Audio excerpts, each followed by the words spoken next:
Hello, everybody. Good morning, good evening, good afternoon, depending on whatever time zone that you may be in. Welcome. Um, this is another speaker forum from Burma Spring Benefit Film Festival. My name is Kenneth Wong. I'm a Burmese American writer, author, blogger, and language instructor. I will also be serving as the moderator for this discussion. We're so glad that you can join us. Today, I'm very honored to be virtually hosting two union ministers from the National Unity Government. So let's meet our panelists first. I'm going to speak to first panelist Aung Myo Min, the National Unity Government's Minister of Human Rights. Aung Myo Min, we actually went to school together in Yangon University, and we studied around the same time as English major students. Back then, I called you my senior, but today I'm honored to call you Your Excellency, Aung Myo Min, Minister of Human Rights. Welcome. Could you say a few words to say hello to the audience and in Burmese and English, if you don't mind? Mingalawa, so everyone. Very nice meeting you all here, especially Kenneth. You recall me our good time at the university. We studied together at the Young University. So since then, my life has been changed. So I'm currently serving as the Minister of Human Rights at the National Unity Government. But before I'm joining, I was an activist. You remember that we were together in Yangon University, but my life has changed in 1988. Since then, I've become a political activist student, and then I took part in the demonstration since 1988. Like right now, our 88th Spring Revolution at the time, right? So I went to jungle, living in the jungle at the border of Thailand and Myanmar, and I was a member of All Burma Student Democratic Front. So that's where I started working on human rights documentation, collecting information about the human rights violence and abuses by the military against the ethnic people. And my life changed then. So I got a chance to study in Columbia University, New York. Then I finished my master program there. And I returned back home and I started my own organization focusing on human rights education, spreading the knowledge of human rights and empowering the people. The rights issue is your issue. So equality and non-discrimination principle is spread out through my human rights education program. Then I was able to return back home in 2013 for the first time after 23 years in exile. So I continue my work inside the country and under the name of the Equality Myanmar, one of the leading organizations working on human rights education and advocacy for changing many things in our new democratic society. So again, since after the military coup in last February, my life changed again. So I decided to work back my human rights activities by all means possible, and I was now serving as the Minister of Human Rights, Union Ministry of Human Rights at the NUG. So title is just a matter of position, My passion is always the same. I'm always standing on the human rights of everyone without discrimination and working. I still have the passion to work for equal protection and equal access to justice for all. So that's now under my position, I'm trying to my best to implement, to keep my spirit strong and to keep my promise and dream come true. Thank you. Thank you very much. Your background, just as your outline, of course, makes you perfect to take on this responsibility. It's a heavy responsibility nonetheless, and I'm so proud to see you in your new role, bringing the country to a new chapter. Now, let's go ahead and meet the next speaker. The next panelist is No Susannah Lalaso. Lalaso and I actually have a different kind of connection as well, because we are both advisory board members for a California-based nonprofit that builds schools in Burma. So today I'm honored to host you as well. Lalaso is actually the Minister of Youth, and Youth and Children's Affair and Women's Affair. So welcome. Would you also say a few words, greetings in English and perhaps also in your native language, Karen?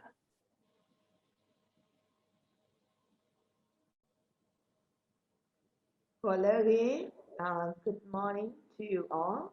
I'm Susannah. I'm the Minister for Women, Youth and Children Affairs Ministry of Unity Government.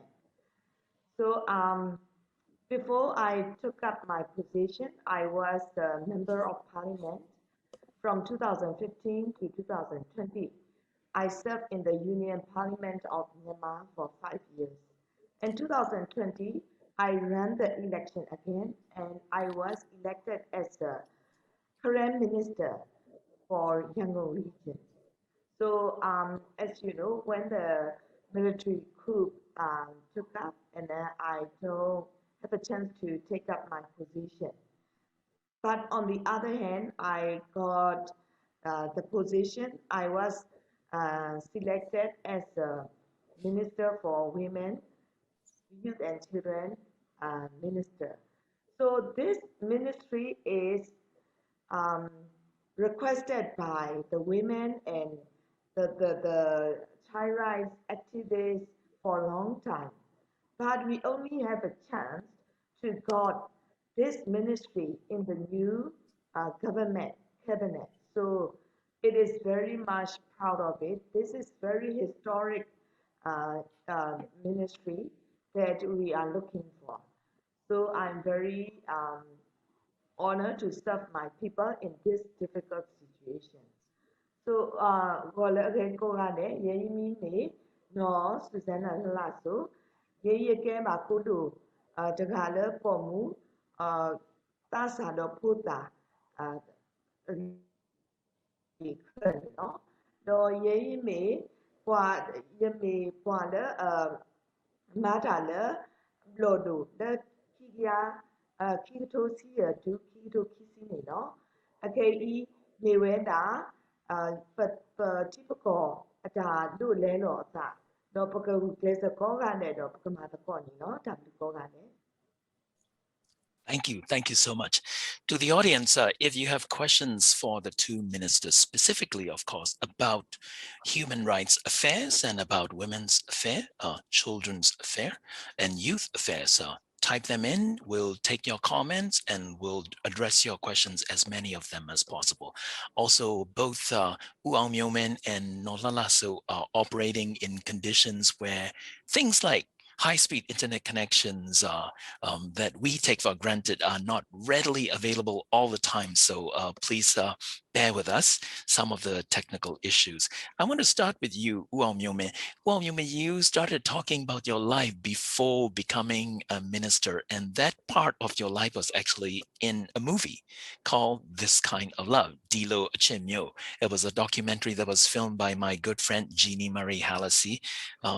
What do you remember about that part of your life? And if you compare it, what would be the most dramatic change? What's the most dramatic differences between Aung Myo Min then and Aung Myo Min now?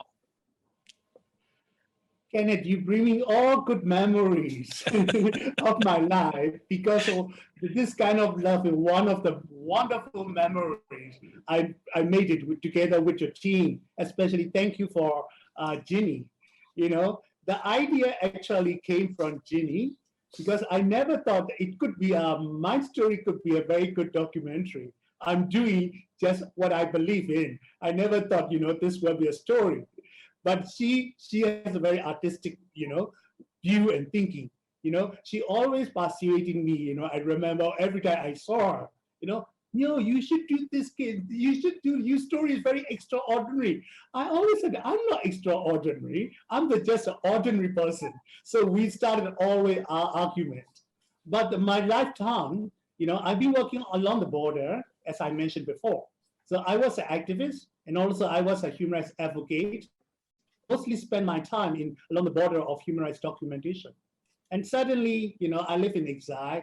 And when country is slightly open up during the time of President Wu Sai, I try to return back just to, greet my families and people and observe the situation and finding the way how I can contribute back to the country. So suddenly I got a visa. And so I was so shocked because can you imagine that, living in exile for more than 20 years, you never imagine that what time you're going back home and you suddenly got it. I was in tears when I, got the information about it. So I told my best friend, Ginny, I got a story. I got the visa. So she said, oh, this is the right moment. You should do it, the story. And she keep pushing, Ginny,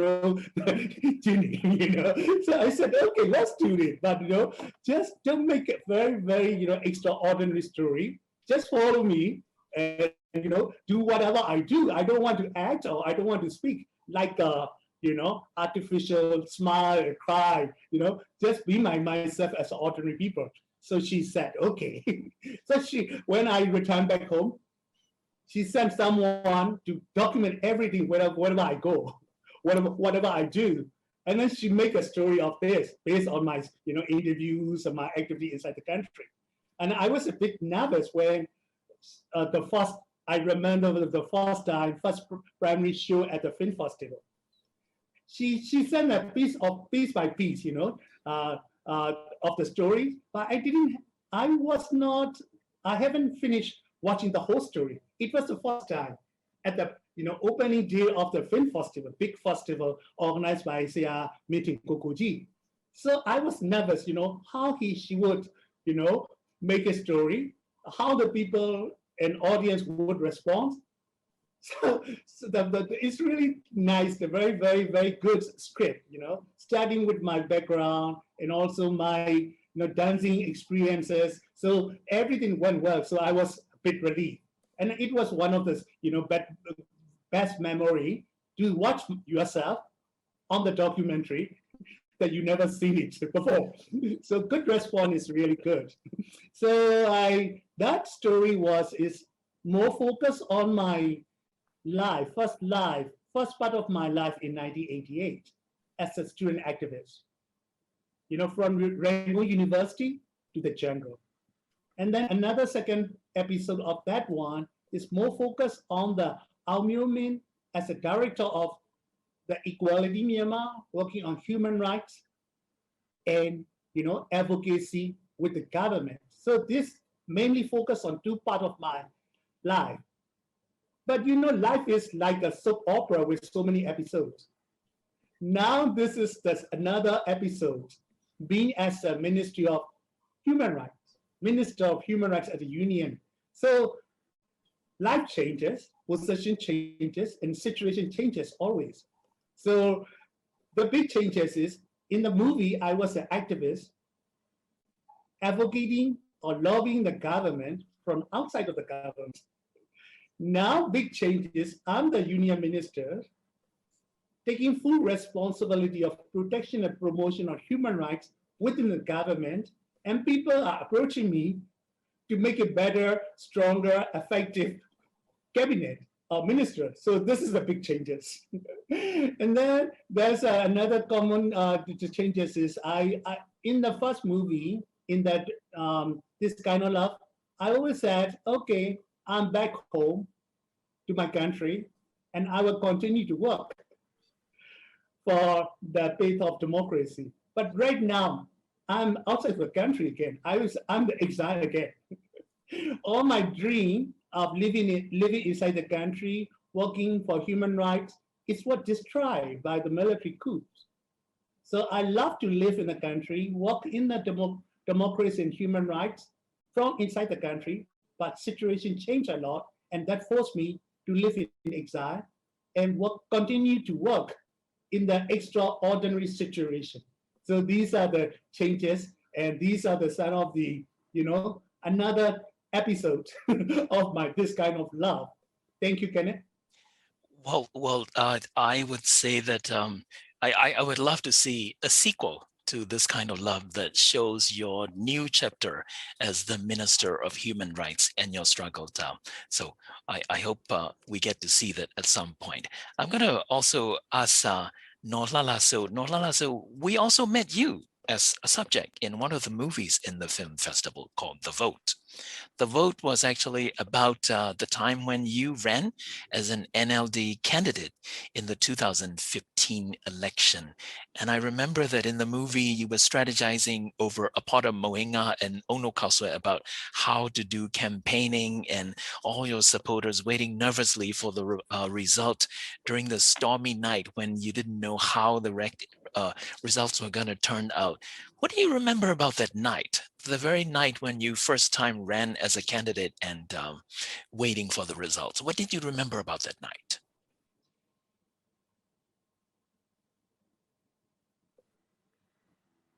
Yes, very exciting, and by myself, I'm also observed in one of the bullet stations near my house. It is my native village, and very much current populated area, and my relatives and my friends are there. So when I observe, it is like the votes is like 90%. So I believe that in that area, I'm okay. So I moved to another area and watched it, and then I saw uh, at that time it is not counting my vote, counting my colleagues' vote. So the other NLD candidates are won. So um, for the midnight time, I sure that I won, and then I really happy, and then I this is my new chapter of entering to the political arena, and then I have so many dreams that I would like to do for my constituency, and so and so. And then I also um, travel to the township level bullet counting area, because all the village bullets are bring to the township. So at that time, I surprised that so many people are crowded and observe the counting. You know, most of them are basic worker.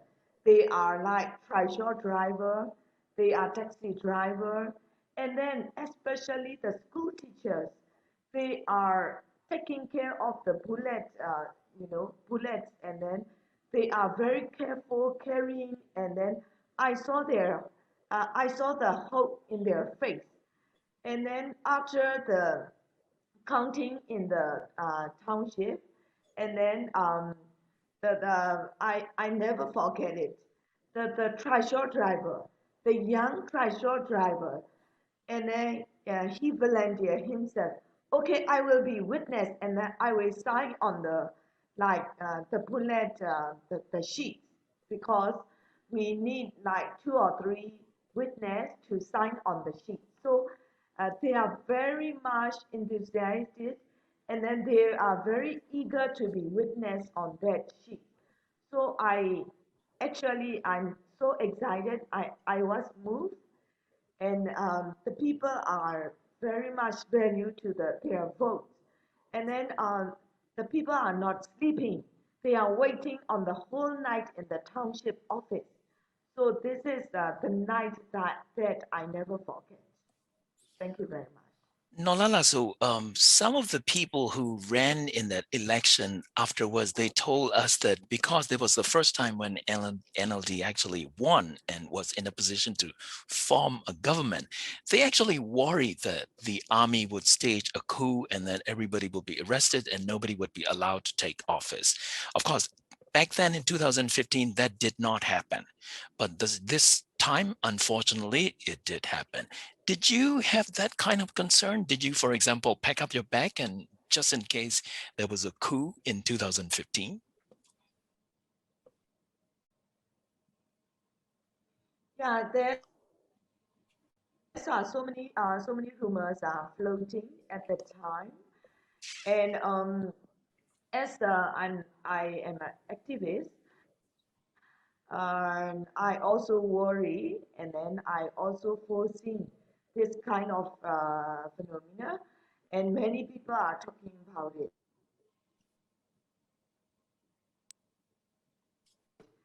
But the wave of happen will suffer as a country. If not, we will try together. So I don't afraid at all. Only the same in 2020. I don't afraid at all. Many rumors are floating, but it's happened.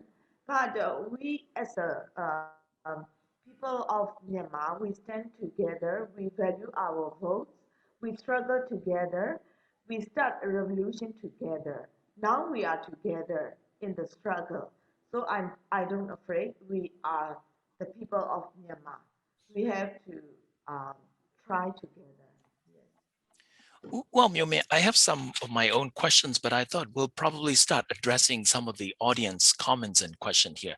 One of the things that Stephanie Lin wants to know is how would the ministers engage with the broader Myanmar public in drafting a new constitution?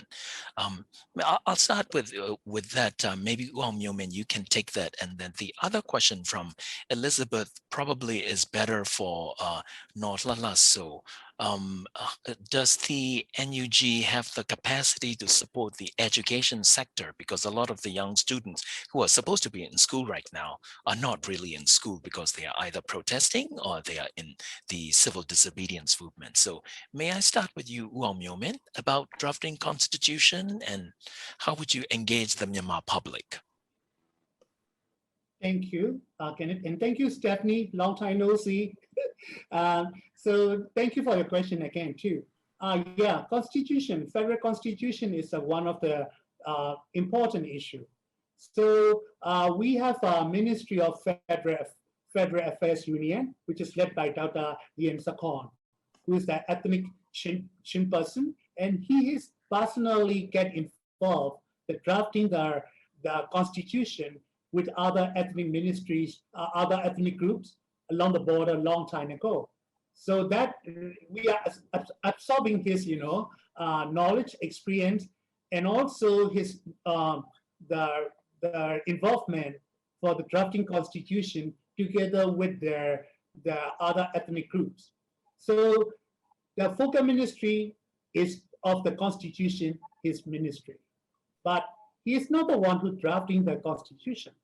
The draft constitution will be based on the ethnic-led, constitution which been, adopted 3 times.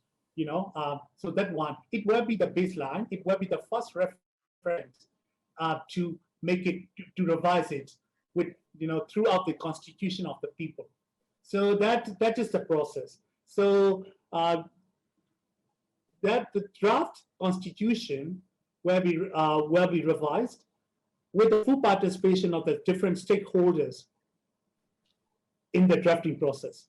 So that the first one is the skeleton and also structure of the constitution.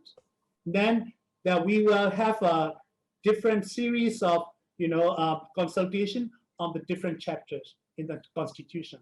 So everyone, who are the main stakeholders, NUG, ethnic groups, and the political parties, and the public is also important because the public opinion is a very valuable essence of drafting constitution. So that kind of series of consultation with the stakeholders will be done with support of everyone in the country. So that's how we are starting right now. And then we don't have to start from the scratch, from zero, because we already have a momentum of some constitution that is already drafted. So that is also a good sign. So we will make it clear, flesh out everything which is on pending and more clear and more elements of building federal democratic union in the future. So it is coming, and then my role is like a human rights Ministry of Human Rights. So my role is not the whole drafting process, but my role is more focused on what are the fundamental rights of the people, of the people of Myanmar, that granted by the Constitution. So I already discussing and consultation with them to ensure that all fundamental rights, civil, political, and also economic, social, cultural rights are well protected, granted in the Constitution. Another one of my component is the building the chapters that never allow the impunity of the country. That justice must be prevailed, justice must be available, make sure that everyone who are accountable of the human rights violation should be, accountable, and people are equally have access to justice. So this is my role, make sure that not only the fundamental rights are granted and protected, but also there's another way of, the equal access to justice and stop impunity occurring in our new future constitution. Thank you. That would be a very different process from the way the Constitution was drafted in 2008. So we look forward to seeing the progress on it. So now, Nolala, so about the question earlier, a lot of the young students who are supposed to be in schools are not in school right now. So what's your strategy, perhaps, to help them catch up? Or does NUG foresee a way in which it could make up for that gap in education at some point?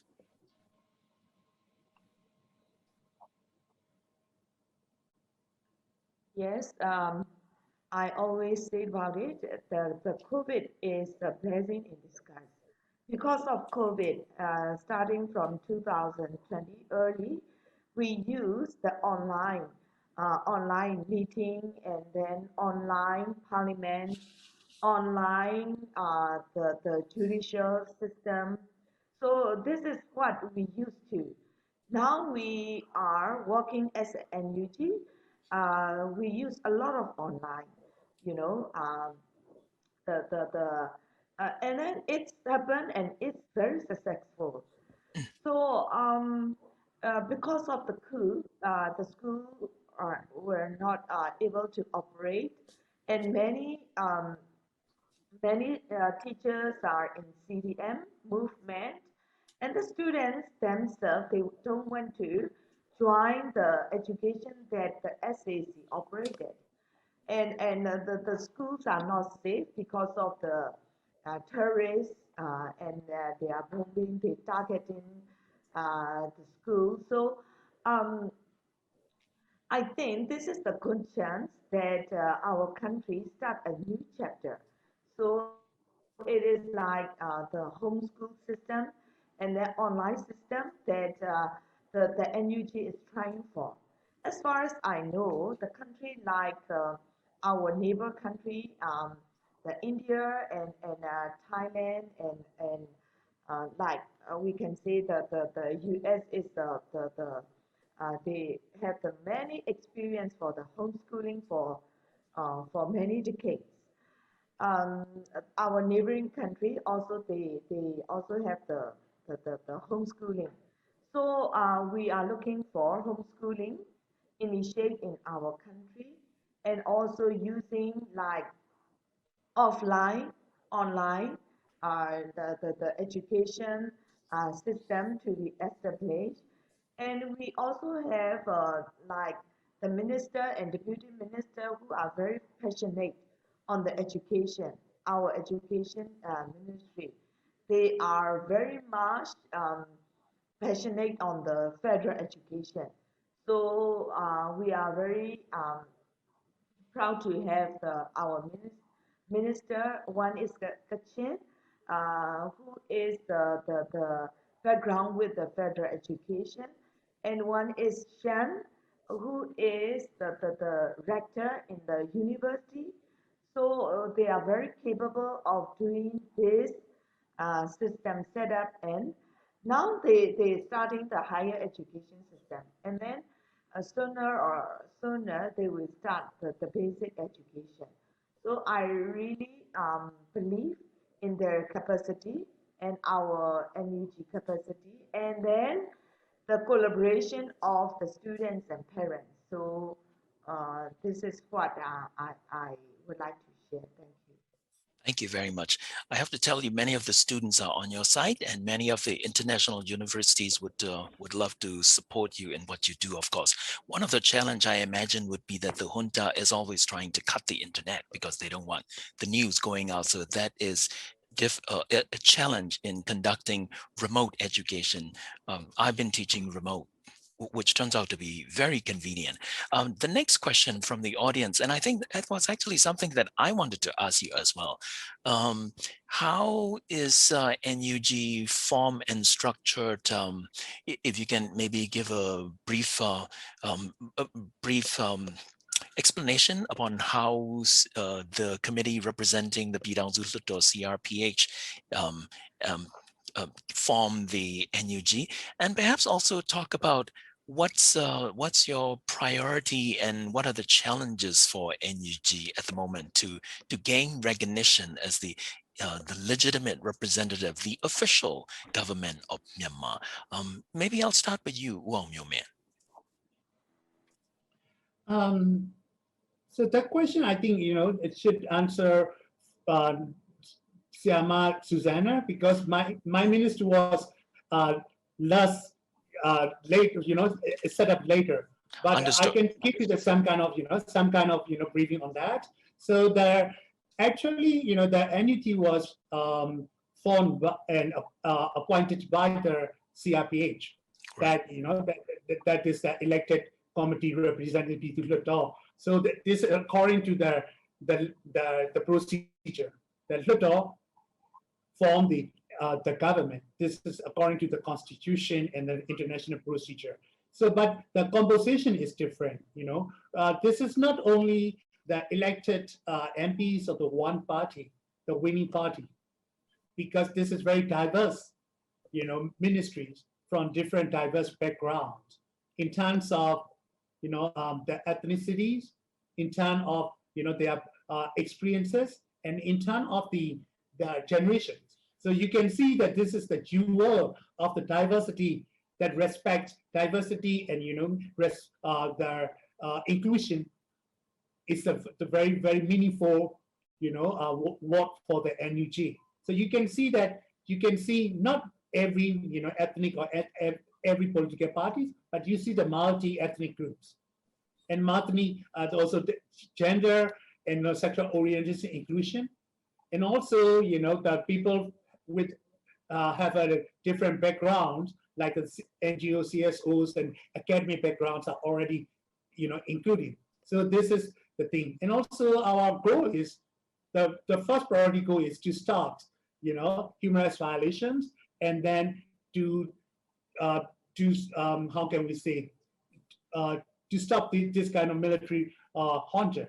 So this is our ultimate. This is the first goal. But this is the immediate short-term goal. But our future is broader than that, because based on the learning and the past experiences, we are building the democratic federal democratic union that everyone is equally treated and equally protected, and also providing all kinds of the government responsibility of respect, protect, and the fulfill of the human rights for everyone.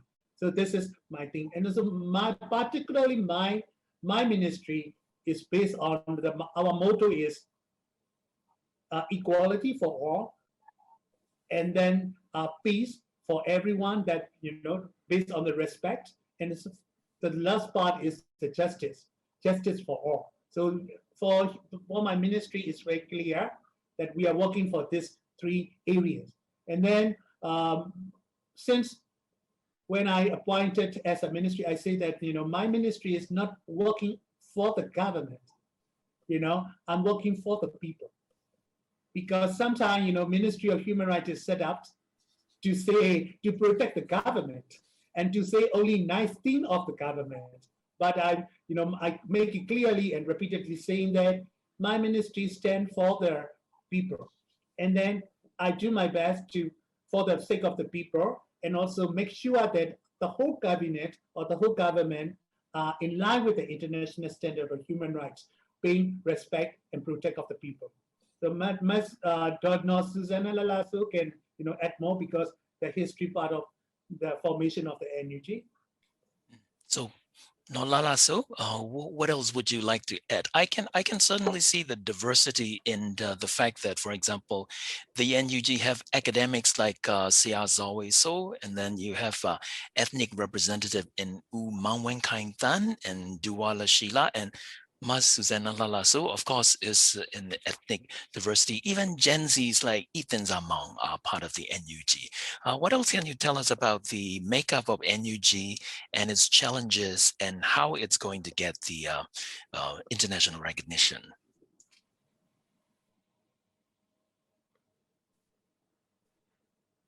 Yes, we are people supported government. So the first forming CRPH, so elected by the people of Myanmar.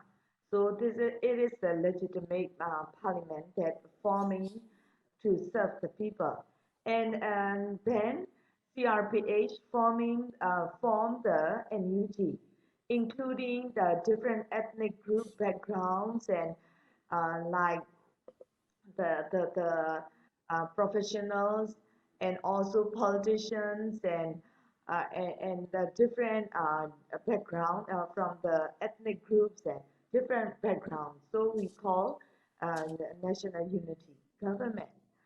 So we are very much eager to work together for the people of Myanmar, especially in this time, the moment of the people are looking for us, because all of them they said this is our legitimate parliament, this is our legitimate government.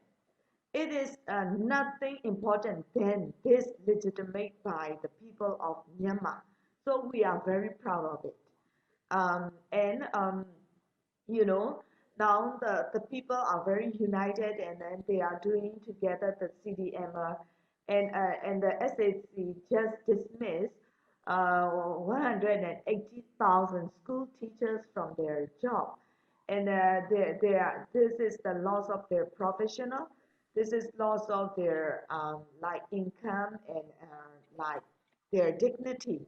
But the people and the same as the health professional also the same number.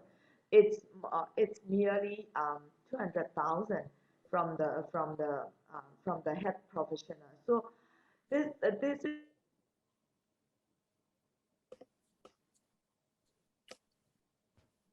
is what they would like to show. Stand with the NUG.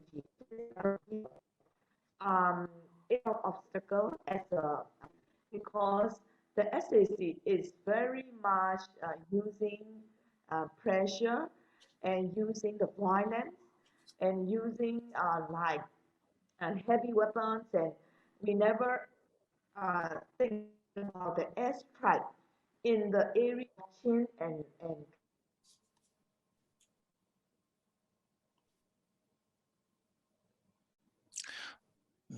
Nolalaso's connection might be a little bit poor. Perhaps I'll come back to Nolalaso. At the moment, Aung Myo Min, I'd like to ask you this question since an audience member has already brought it up. He is saying that the NUG statement on inclusivity, including Rohingya and LGBTQT, are pretty strong, pretty good, and unambiguous. So what I also read the statement as well. Could you help us understand, well, Myo Min, why the 1982 citizenship law is so important? Why the emphasis on repealing that 1982 citizenship law? And do you see that how is it going to affect the case Gambia versus Burma at the ICJ? Is there any impact on that? Well, I'm the citizen of a country that where lots of human rights, bad record. So there's so many issues that you really need to solve on. And we really want to make, our country is clear from any forms of human rights violations and the impression the country is moving forward. But we should learn what are the issues that been taking place and then looking forward and also moving forward from now and to the future. So when we look back the history of the human rights situation in the country, Rohingya issue is one of the hot issue. It's on the ground, there's a massive, human rights violations, abuses, and also at the international, there's an outcry of the international on that issue. So we cannot forget, and we cannot ignore it. This is an issue, we should face it, and finding to solve the best, the way we are, and the way we can. So Rohingya issue cannot be forgotten and put under the table. That should be on the table, and it is to find the best solution. So make sure that we are, the NUG is the new government with new motivation and commitment for equality of everyone. That's how the Rohingya issue came up. We were able to put on the table. that is, I'm really proud of that. So in order to do the issue, I think we need to learn what are the political contexts that make kind of, the problem worse. So there's so many things. One is a legal perspective. How this, people are treated by law, and then what are the context that make the kind of discrimination. So we review many laws that restrict the human rights of the people and pick some particular group into the marginalized and vulnerable. So the 1982 law come up. The law is not only discriminatory against the Rohingya, but also many other ethnic groups at the same time, because that's the definition, the practice, the process make some people, some particular group out of the citizenship. So that's why we know that, well, look at that 82 law, it may be good intention, but that the practice and implementation of that 1982 law make some people so more vulnerable because they are subject to abuses and the victims of corruption, and that lead to the socio-economic perspective of the community. They are different from us.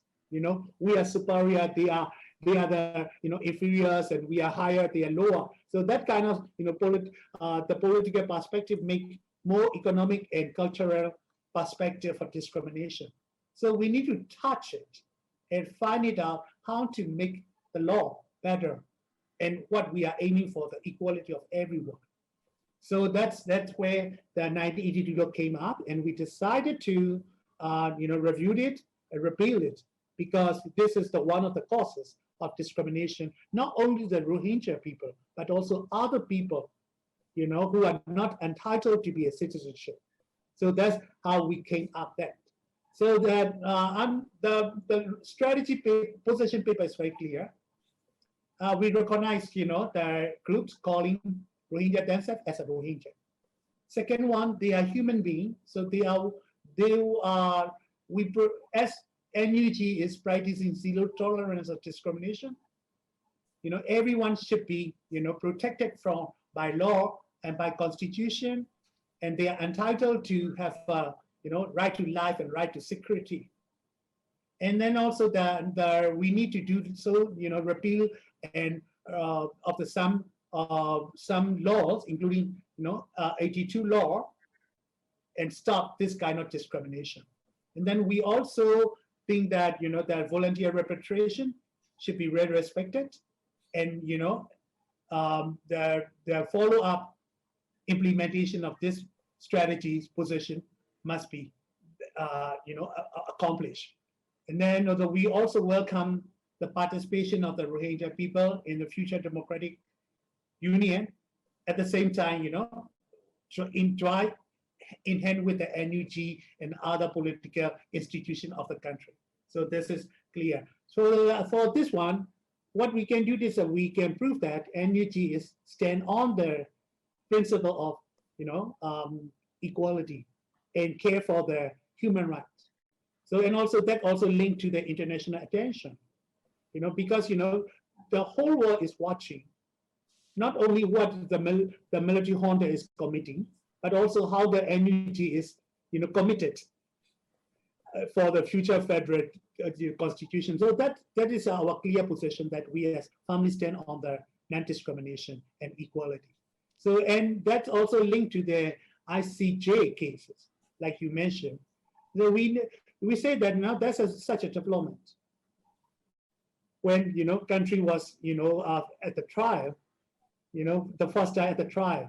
Yep. So we say that this is such a development. We recognize that one. So, but the rule will be decided by the court. True. This is, we cannot say that.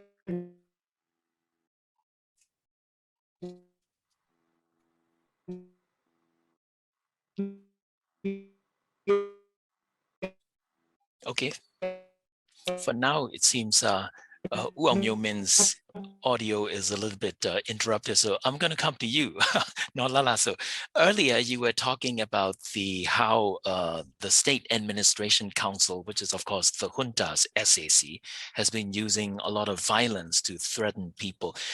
In relation to that, I've heard also a lot of reports of sexual violence committed against young women happening during the arrest and during detention, and also in the ethnic regions where the junta was trying to stop the people's resistance.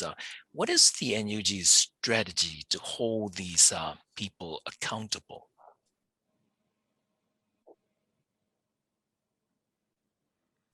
Yes, as you say, we got a lot of report and the letters from the survivor and from the detainees' family and close friends who approached NUG. So we are meeting with them. We have the hearing section with the detainees' family members. So this situation is worse than we think. You know, there are so many sexual violence and also the manipulation and physical violence and force the girls to entertain in front of the public and so and so. And rape also happened to the detainees. So we um, we have like approach to the international communities and the organizations to find the case, and we also have the advocacy strategy. Now we are sending off our reports to the different organizations, including UN and also the like the parliaments, the international parliaments, and we have the series of hearing with the parliaments, the international parliaments, and also we also would like to use the international justice system like ICC, ICJ to bring the justice to the like the people of Myanmar, the girls and women of Myanmar.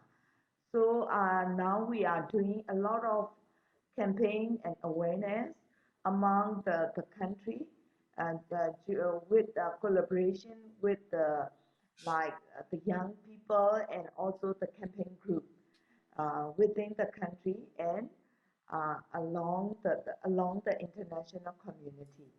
So in the coming week, there will be a end sexual violence in conflict day, the international day.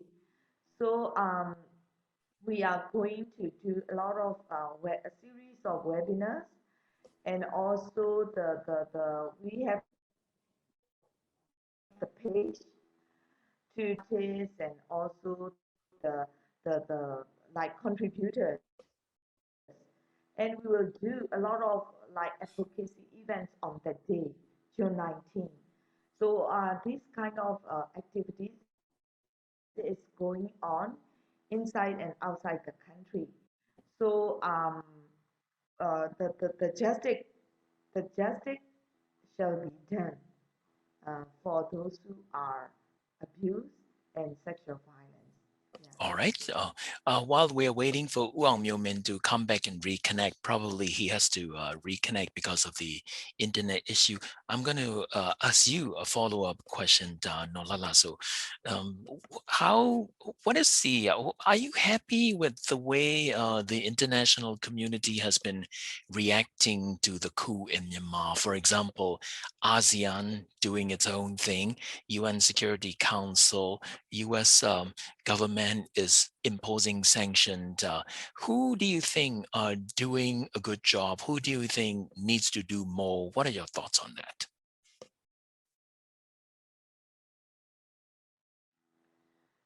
I think they are doing what they should do. So appreciate all the efforts of the ASEAN and UN and every international community. But the people of Myanmar is suffering a lot. And we also would like to have more active mechanism to stop the military junta killing the people every day. Every means to stop the killing of the people. The second, the military junta should follow the civilian government order. And we have been trying to do the military reform since last parliamentary because we have been trying a lot in the parliament and also in the peace conference, but it's not success. So we still are open to work together for the military reform process. So if it is happened, then and the people of Myanmar will be very happy. So we also would like to urge international community to pressure and to do every means to the military junta to follow the people of Myanmar will, because we love peace, we love reconciliation, and the ultimate goal is to have the new federal democracy nation with all the people of Myanmar would like to uh, live under the protection of law, not under the weapons. We would like to stay under the law. So this is what we need the international to know, that our people of Myanmar are looking for uh, the new chapter of Myanmar, and we also need help of the international community. Well, Myung-min, sorry, before the connection dropped off a little bit, I started to ask your fellow union minister about her take on the international community's response. What do you feel ASEAN or UN Security Council or international community is doing right? What are the things that they should be doing more, or are there things that they are not doing enough? Well, you know, there's so many, interests on Myanmar from the Yes. different diplomats and different Yes. nations. So they try to use as much possible, and to change or to keep on the situation of Myanmar from different perspectives. So there's three main approaches. One is engage with the military and make a dialogue, and then do it this way. And then second one is to have stronger the interventions, like a boycott, Armed embargo. sanction, unembargo, selected sanctions, and condemnation of the military. So this is the thing. That one is defending on the fence, sitting on the fence, just be quiet, monitoring, and then look for the opportunities. from where any sources are available. So these are the things. But so this is very different approaches. So the ASEAN is taking the kind of the more soft approach, and using as always ASEAN. This is ASEAN. The principle, non-interference, respect to sovereignty, and also constructive engagement. So this is the way they are using, but they're a bit stronger than the usual.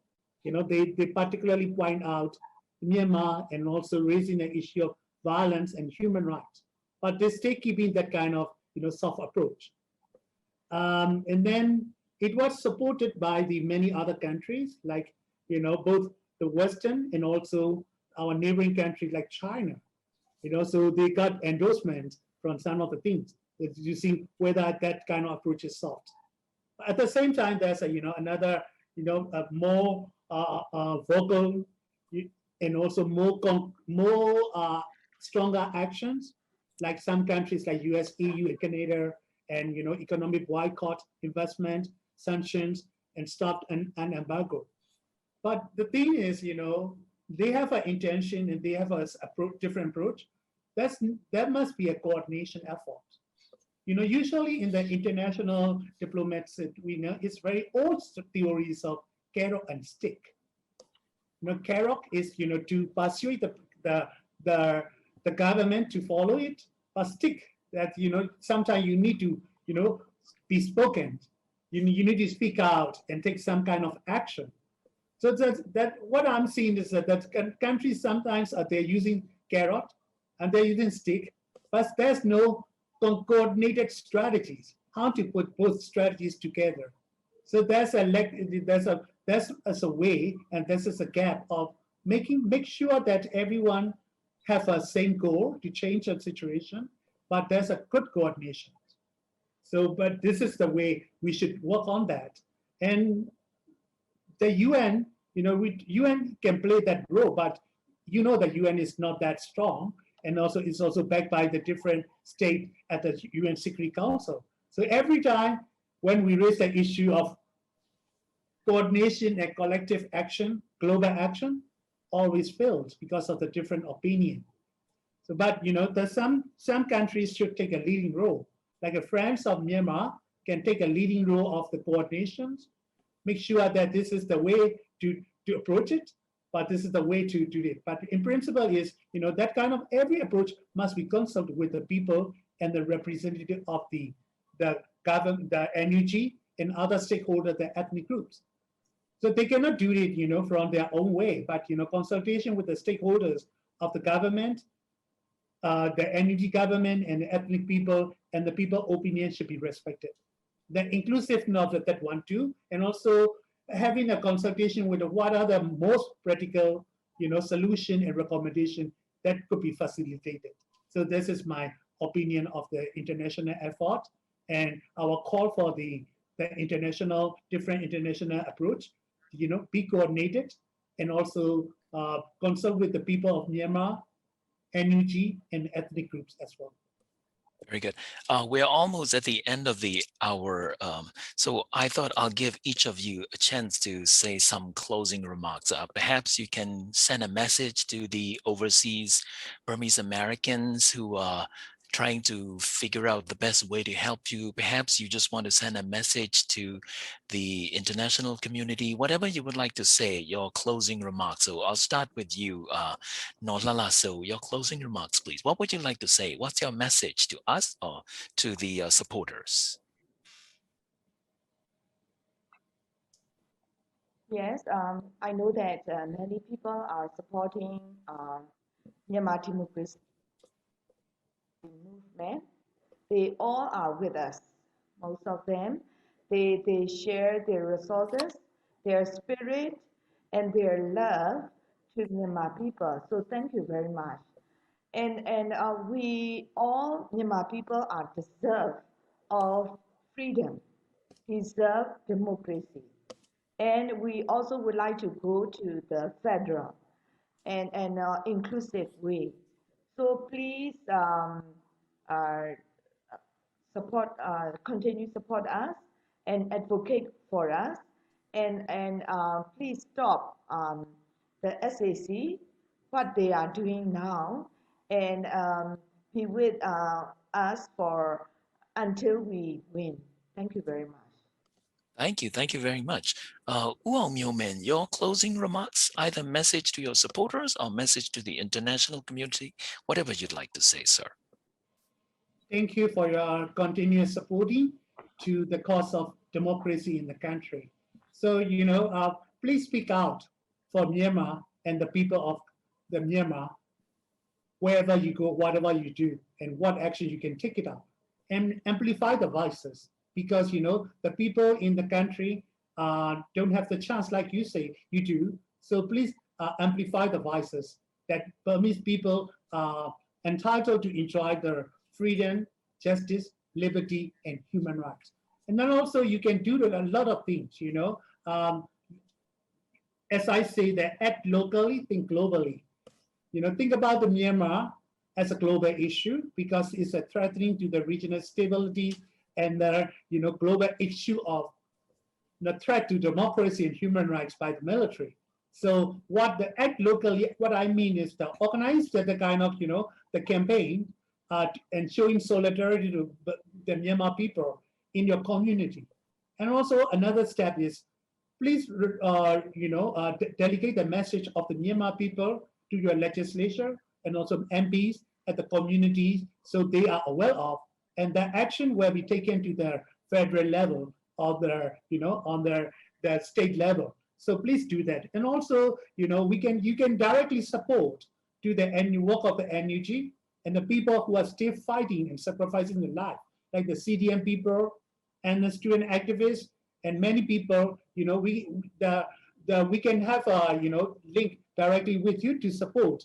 Not big support, but even appreciation and some kind of support that help the people to keep their spirits strong. So that kind of things we are greatly welcome. And also the campaign by the Ministry of Women for Stop Violence Against women campaign, we can do it globally. And also impunity, calling for the accountability of the military at the International Criminal Court, we can do it globally too. So please support Myanmar and also finding what you can do even you are at home or at the community. Thank you so much.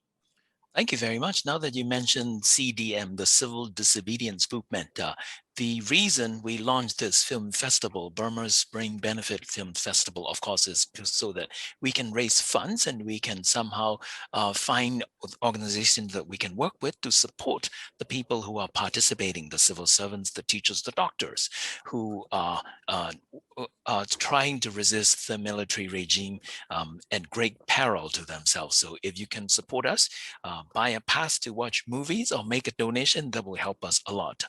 Tomorrow, Saturday, June 12th, at noon Pacific time, noon California time, my friend Jeannie Marie Halassi will be hosting a panel called Myanmar Media, Courage on the Front Line. And the latest update that I heard is that the famous, well-known Myanmar Burmese reporter Mrat Chawthu, who fled the country, will actually join this panel. So if you have questions for him, we will hear from him as well.